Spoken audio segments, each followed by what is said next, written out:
കേരളത്തിൽ നടന്ന ഒരു കൊലപാതകമാണ് കൂടത്തായി കൊലപാതകം. കൊലപാതക പരമ്പര. അതെ, പെട്ടെന്ന് പറയാനാണെങ്കിൽ സൈനൈഡ് ജോളി എന്ന് പറയുമ്പോഴായിരിക്കും എല്ലാവർക്കും ഒന്നുകൂടെ മനസ്സിലാകുന്നത്. സൈനൈഡ് ജോളിയുടെ ഇപ്പൊ പുതിയതായിട്ട് വരുന്ന ഒരു അപ്ഡേഷൻ എന്ന് പറയുന്നത് അവർ പഠനത്തിലേക്ക് തിരിച്ചു വന്നിരിക്കുകയാണ്, പഠനത്തിലേക്ക് കയറിയിരിക്കുകയാണ്. അതായത് BA ഹിസ്റ്ററി പഠിക്കാൻ തുടങ്ങിയിരിക്കുകയാണ് എന്നുള്ളത്. അപ്പോൾ ഇത്രയും വലിയൊരു കൊലയാളി ഒരു പഠനം തുടങ്ങുന്നത്, അതിനെ ജയിൽ അധികൃതർ സപ്പോർട്ട് ചെയ്യുന്നതിനെ പറ്റിയൊക്കെ എന്താണ് പറയുന്നത്? ഇപ്പോ സാക്ഷരതാ മിഷന്റെ ഭാഗമായി നമുക്ക് ഈ ജയിലുകളൊന്നും അല്ല, കറക്ഷൻ ഹോമുകൾ എന്നാണ് അതിനെ പറയുന്നത്.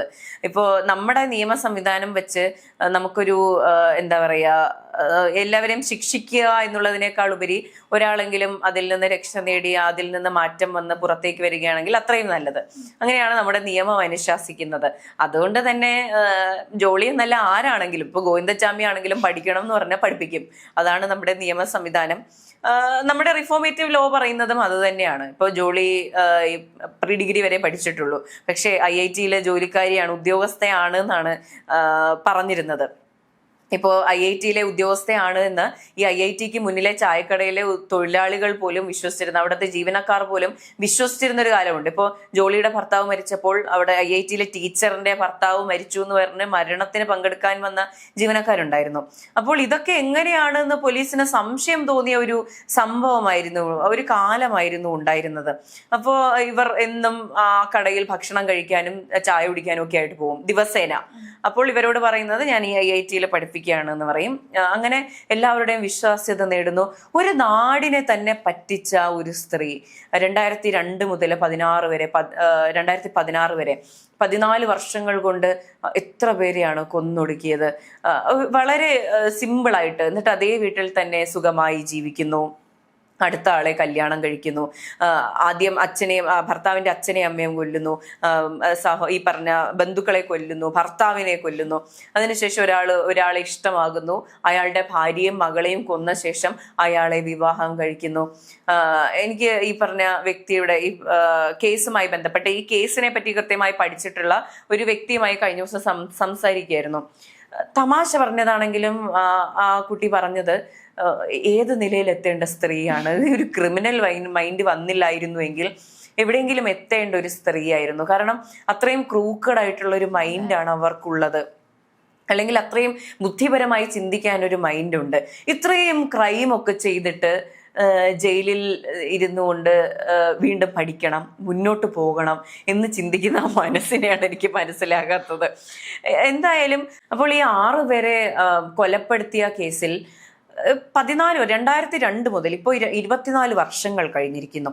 ഇതിന്റെ ഓരോ കേസിലും വിചാരണ നടന്നുകൊണ്ടിരിക്കുകയാണ്. ഇതിൽ ഒരു കേസിന്റെ വിചാരണ പൂർത്തിയായിട്ടേ ഉള്ളൂ. അപ്പോൾ ഈ ബാക്കി 5 കേസുകളും നടന്നുകൊണ്ടേയിരിക്കുകയാണ്. അപ്പൊ എത്ര വർഷങ്ങൾ എടുക്കും? ഇപ്പൊ 4-5 വർഷം കഴിഞ്ഞിട്ട് ഇപ്പോൾ ഒരു കൊലപാതകത്തിന്റെ വിചാരണ കഴിയുന്നു. ഇനി 5 കൊലപാതകങ്ങളുടെ വിചാരണ കഴിയണം. ഇനി ഇതിന്റെ തെളിവുകൾ ശേഖരിക്കണം. ഈ ശരീരങ്ങളിലെ സൈനൈഡിന്റെ സാന്നിധ്യം എന്ന് പറയുന്നത് ചിലപ്പോൾ 2, 3, 4 വർഷങ്ങൾ മാത്രമേ നിൽക്കുകയുള്ളൂ. അപ്പോൾ അതിനു മുൻപ് മരിച്ച ആളുകളുടെ ശരീരത്തിൽ നിന്ന് ചിലപ്പോൾ ഈ പറഞ്ഞ സൈനൈഡിന്റെ സാന്നിധ്യം കണ്ടെത്താൻ സാധിക്കില്ല.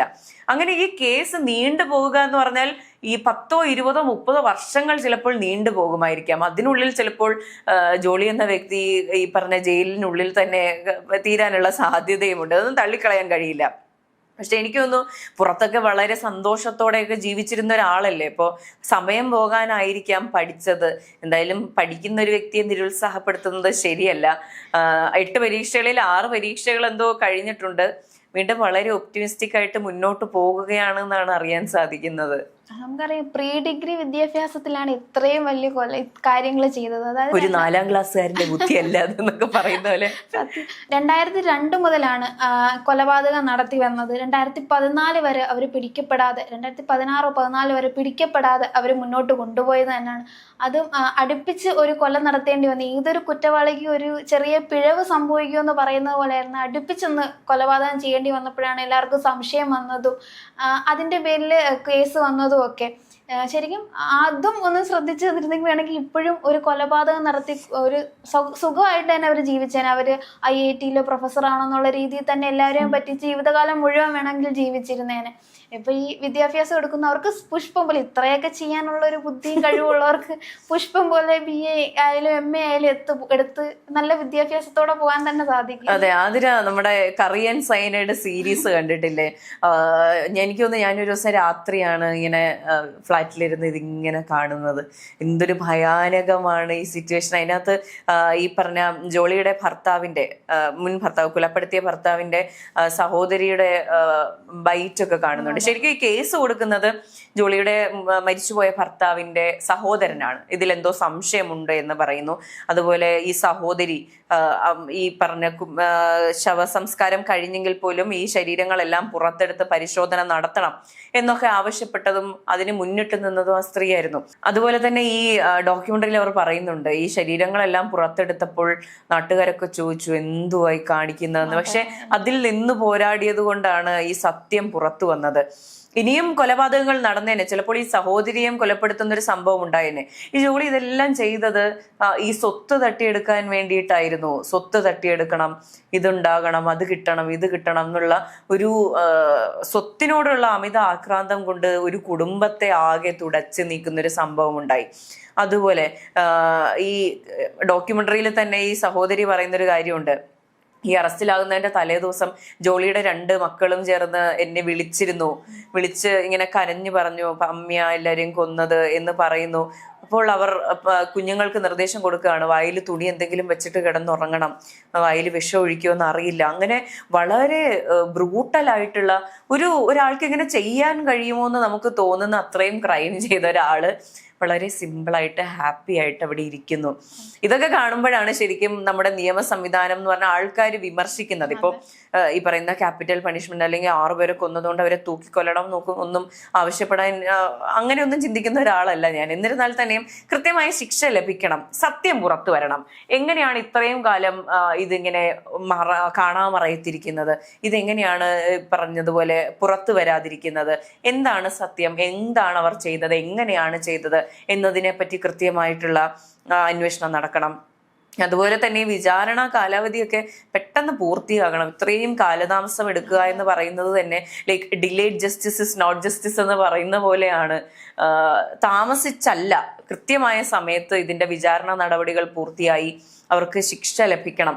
എന്നാൽ മാത്രമേ ഈ പറഞ്ഞ ഇവരൊക്കെ നടത്തിയ നിയമ പോരാട്ടത്തിന് ഒരു സൊല്യൂഷൻ കിട്ടുള്ളൂ, അല്ലെങ്കിൽ അതൊരു സക്സസ് ആയി എന്ന് പറയാൻ കഴിയുള്ളൂ. നമ്മുടെ നിയമവ്യവസ്ഥയിൽ ഒരുപാട് കാര്യങ്ങൾ മാറ്റം വരണ്ടേ. ഇപ്പം 18 വയസ്സിന് താഴെയുള്ള കുട്ടികൾ എന്തെങ്കിലും ക്രൈം ചെയ്തു പോവുകയാണെങ്കിൽ അവർക്ക് പഠിക്കാനുള്ള ഒരു ഇത് കൊടുക്കുന്നതിനോട് ഒരു യോജിപ്പുണ്ട്. പക്ഷെ എന്നിരുന്നാലും ഈ ഇത്രയും കൊലപാതകമൊക്കെ ചെയ്ത് ഇത്രയും ബ്രൂട്ടലായിട്ട് ഓരോരുത്തരെ കൊന്നൊരു വ്യക്തിയാണ്. അപ്പോൾ ആ വ്യക്തി സുഖജീവിതം നയിക്കുന്ന പോലെയല്ലേ ഇപ്പം കാണുന്നത്. പഠിക്കാനുള്ള അവസരം, ഫുഡ്, അവർക്ക് വേണ്ട എല്ലാ കാര്യങ്ങളും അവിടെ നടക്കുന്നുണ്ട്. പുറത്തിറങ്ങാൻ പറ്റുന്നില്ല എന്നുള്ള ഒരു ഒറ്റ കുഴപ്പമേ അതിലൂടെ കാണുന്നുള്ളൂ.